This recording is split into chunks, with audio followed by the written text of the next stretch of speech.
महाराज संत होणं सोपं नाही महाराज.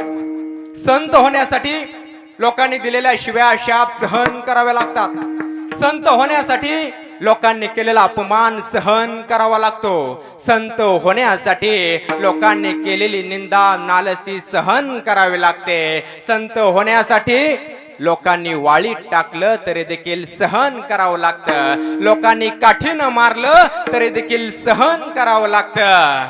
लोकांनी उकळतं पाणी अंगावरती टाकलं तरी देखील सहन करावं लागतं. एवढंच नव्हे, लोकांनी गाथा पाण्यामध्ये बुडवली तरी देखील सहन करावं लागतं. लोक अंगावरती थुंकली तरी देखील सहन करावं लागतं. तुकाराम महाराज म्हणतात, संत सोशी जगाचे आघात.